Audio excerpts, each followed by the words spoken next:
চাল পটল তো অনেকবার অনেক রকমভাবে খেয়েছেন, একবার এভাবে বানিয়ে দেখুন, একেবারে পোলাওয়ের একটা স্বাদ পাবেন। এর জন্য প্রথমেই যেটা করতে হবে সেটা হলো সাদা তেল গরম করে পটলগুলোকে ভেজে নিতে হবে। যেহেতু চাল পটল, পটল তো থাকবেই, পটলটাকে বেশ ভালো করে লালচে করে ভেজে নিতে হবে। এখানে পটলে কিন্তু নুন হলুদ কোনো কিছুই মাখাইনি, শুধুই পটলগুলো ভেজে নিচ্ছি। পটলে নুন হলুদ মাখিয়ে ভাজলে কিন্তু অনেক সময় কি হয়, তেলটা কালো হয়ে যায়, কিন্তু নুন হলুদ ছাড়া যদি পটলটা এভাবে ভেজে নেন তাহলে করে কিন্তু তেলটায় খুব একটা কালো রং আসে না।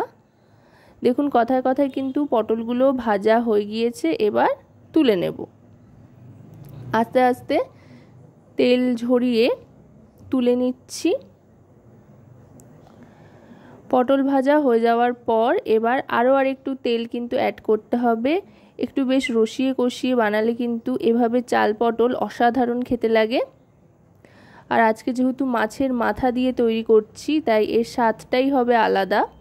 আর একটু তেল অ্যাড করে এবার ফোড়ন হিসেবে দিয়ে দিচ্ছি তেজপাতা, দুটো তেজপাতা ছোট সাইজের ছিঁড়ে দিয়ে দিয়েছি। তারপর দিয়ে দিলাম সাদা জিরে। আর হ্যাঁ, ফোড়নটা দেওয়ার সময় কিন্তু গ্যাসের ফ্লেমটা একেবারে লোতে রাখতে হবে, যাতে এই জিরে আর তেজপাতাটা পুড়ে না যায়, তাহলে করে কিন্তু একটা পোড়া পোড়া গন্ধ রান্নার মধ্যে থেকে যাবে।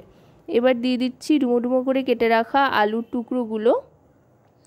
আলুটাও বেশ লালচে করে ভেজে নেব। একই সাথে আপনারা এই রেসিপিটার মধ্যে চাল পটল আর মুড়ি ঘন্টের স্বাদ পেয়ে যাবেন।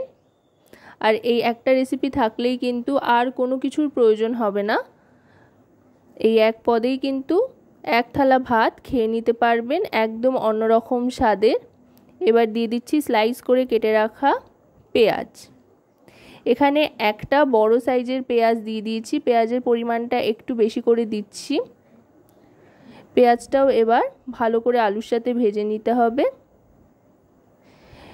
আলু আর পেঁয়াজটা মোটামুটি হাফ ভাজা হয়ে আসলে এতে দিয়ে দিচ্ছি আদা রসুন আর কাঁচা লঙ্কা বাটা, যেটা একসাথেই বেটে রেখেছি। যেহেতু আমি কয়েকটা লাল লঙ্কা বেটে নিয়েছি সেই জন্য একটু লাল লাল দেখাচ্ছে মশলার রঙটা। আদা আর রসুন সম পরিমাণেই নিয়েছি, আর তার সাথে লঙ্কাও নিয়ে নিয়েছিলাম। এবার দিয়ে দিচ্ছি হলুদ গুঁড়ো। এখানে 1 টিস্পুন পরিমাণে হলুদ গুঁড়ো দিয়ে দিয়েছি। তারপর দিয়ে দিচ্ছি রোস্টেড ধনে আর জিরে গুঁড়ো।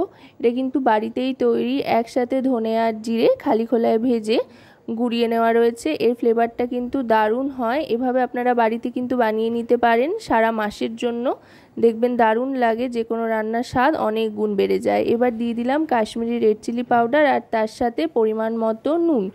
যেহেতু কাঁচা লঙ্কা ব্যবহার করেছি সেই জন্য এখানে কাশ্মীরি রেড চিলি পাউডারটা দিলাম। এতে করে সুন্দর একটা রং আসবে, খুব একটা ঝাল হবে না, কাঁচা লঙ্কার ঝালটাই হবে। গুঁড়ো মশলাগুলোর সাথে আলু আর পেঁয়াজটা কষিয়ে নেওয়ার পর গোবিন্দভোগ চাল, যেটা ধুয়ে জল ঝরিয়ে রেখেছিলাম, সেটা দিয়ে দিলাম। এখানে কিন্তু আমার হাতের 2 মুঠ চাল নিয়ে নিয়েছি পরিমাপ করে। খুব বেশি চালের কিন্তু প্রয়োজন নেই, শুধুমাত্র চালের, বিশেষ করে গোবিন্দভোগ চালের যে খুব সুন্দর একটা গন্ধ হয় সেটার জন্যই কিন্তু এখানে চালটা দেওয়া, যেটা চাল পটলের স্বাদকে অনেক গুণ বাড়িয়ে দেয়। অবশ্যই কিন্তু গোবিন্দভোগ চালটাই ব্যবহার করবেন এখানে, তাহলে করে কিন্তু রান্নার স্বাদ অনেক গুণ বেড়ে যাবে। এবার দিয়ে দিলাম ভেজে রাখা পটলের টুকরোগুলো। পটলটা দিয়ে একটু নাড়াচাড়া করে নিয়ে তারপরে এতে জল দিয়ে দিচ্ছি। গ্যাসের ফ্লেমটা মিডিয়াম টু লোতে রেখে বেশ একটু বেশি করেই জল দিতে হবে, যেহেতু আলু পটলের সাথে সাথে চালটাও সেদ্ধ হবে, সেই জন্য বেশ খানিকটা জল দিয়ে দিলাম। এবার গ্যাসের ফ্লেমটা লোতে করে দিয়ে ঢাকনা চাপা দিয়ে দেব। মোটামুটি 5 থেকে 7 মিনিট পর্যন্ত অপেক্ষা করতে হবে। 5 থেকে 7 মিনিট বাদে ঢাকনাটা সরিয়ে নিলাম। দেখুন দারুণ সুন্দর একটা টেক্সচার কিন্তু চলে এসছে, বেশ একটা শুকনো শুকনো মাখো মাখো ব্যাপার কিন্তু চলে এসছে, আর দেখতেও অসাধারণ হয়েছে। মাছের মাথা বাদ দিয়ে এভাবেও কিন্তু আপনারা বানাতে পারেন, তবে মাছের মাথাটা একবার দিয়ে দেখবেন, তাতে দেখবেন দারুণ সুন্দর একটা ফ্লেভার আসছে। আমি এখানে রুই মাছের মাথা ব্যবহার করব, যেটা আগে থাকতে ভেজে রেখেছিলাম নুন হলুদ মাখিয়ে। আপনারা চাইলে কাতলা মাছের মাথাও ব্যবহার করতে পারেন। এবার রুই মাছের মাথাটা দিয়ে আস্তে করে ভেঙে নেব, খুব বেশি গুঁড়ো গুঁড়ো করবার কিন্তু প্রয়োজন নেই। 2 থেকে 3 টুকরো করে নিয়ে জাস্ট মিশিয়ে নিতে হবে। আর মাছের মাথা ভাজার যে তেলটা সেটাও দিয়ে দেবেন, যদি মাছের মাথা ভাজা যেই পাত্রে রাখবেন সেই পাত্রে যেই তেলগুলো থাকবে সেটাও দিয়ে দেবেন, তাহলে দেখবেন দারুণ সুন্দর একটা ফ্লেভার আসবে। এবার ভালো করে ফুটিয়ে নিয়ে পরিমাণ মতো চিনি দিয়ে দিলাম, এতে করে স্বাদে একটা ব্যালেন্স আসবে। আর শেষে দিয়ে দিচ্ছি শাহি গরম মশলা গুঁড়ো 1/2 টিস্পুন পরিমাণে।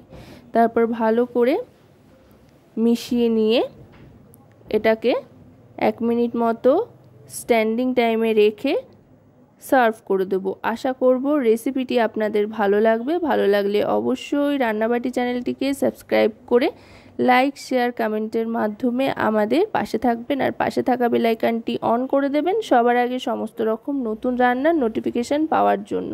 কারণ আপনাদের নিয়ে, আপনাদের জন্যই কিন্তু আমাদের চ্যানেল রান্নাবাটি। তাই আপনাদের প্রত্যেকটা লাইক শেয়ার কমেন্ট কিন্তু আমাদের অনেক অনেক উৎসাহিত করে নতুন নতুন ভিডিও তৈরির জন্য। কথায় কথায় কিন্তু আমি এটা সার্ভ করে দিলাম। দেখুন দেখতে কতটা লোভনীয় লাগছে, খেতেও কিন্তু অসাধারণ লাগে। তো আজকের এই মাছের মাথা দিয়ে চাল পটোরের রেসিপি আপনাদের কেমন লাগলো অবশ্যই কিন্তু জানাবেন।